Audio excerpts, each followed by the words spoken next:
രസം ഉണ്ടാക്കാൻ പോവുകയാണ്. അതിൻ്റെ ആവശ്യത്തിനുള്ള സാധനങ്ങൾ: മല്ലിയുടെ തണ്ട് തന്നെ എടുക്കണം. ഇല ഇരുന്ന് കഴിഞ്ഞാൽ അതിന് വേറൊരു ടേസ്റ്റ് വരും. മല്ലിയുടെ തണ്ട്, ഒരു 3 തക്കാളി, അതോ പുളിയുള്ള തക്കാളിയോ മറ്റേ തക്കാളി ഏതെങ്കിലും 3 തക്കാളി ചെറുതായിട്ട് കട്ട് ചെയ്ത്, കുറച്ച് കരിവേപ്പില, വെളുത്തുള്ളി ചതച്ചത് ഒരു 3-4-5 പീസ്, കുറച്ച് ഉള്ളിരുന്ന നല്ലത്. പിന്നെ ഉപ്പ്, മഞ്ഞൾപ്പൊടി, ഉലുവാപ്പൊടി, കുറച്ച് പെപ്പർ പൗഡർ, പിന്നെ കുറച്ച് പുളി. ഇത്രയുമാണ് സാധനങ്ങൾ. അപ്പം രസം ഉണ്ടാക്കുന്നതിന് വേണ്ടി ഫസ്റ്റ് ഇതെല്ലാം കൂടെ ഒരു പാത്രത്തിലേക്ക് മിക്സ് ചെയ്യുക.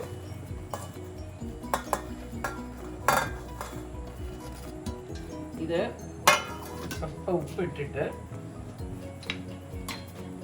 നന്നായിട്ട് സ്മാഷ് ചെയ്യും. കുറച്ച് ഉലുവാപ്പൊടി വേണം. ഇത് മഞ്ഞൾപ്പൊടി, പെപ്പർ, പുളി കുറച്ച് ആവശ്യത്തിന് അതിനകത്തേക്ക് ഒഴിക്കുക. കുറച്ച് വെള്ളം ഒഴിച്ച് ഒരു പ്രാവശ്യം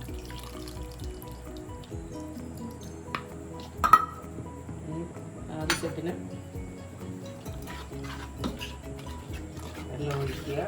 കുറച്ചുകൂടെ ഉപ്പ്.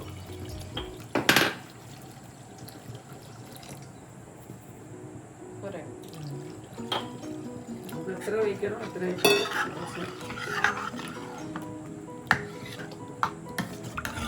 ഈ സ്റ്റൗവിൽ വെച്ച് തിളപ്പിക്കുക.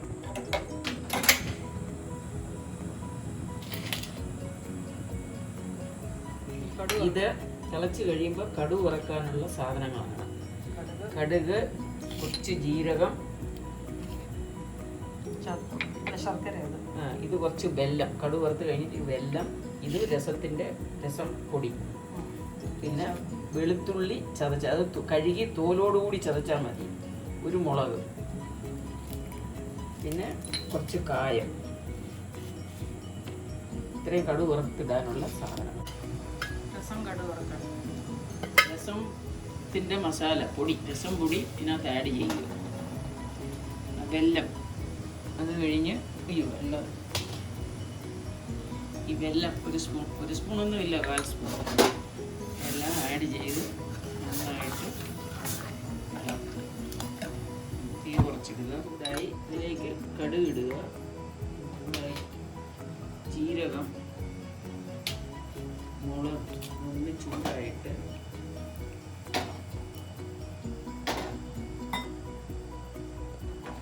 അതിലേക്ക് ഈ വെളുത്തുള്ളി ചതച്ച് വെച്ചിരിക്കുന്ന തോലോടുകൂടി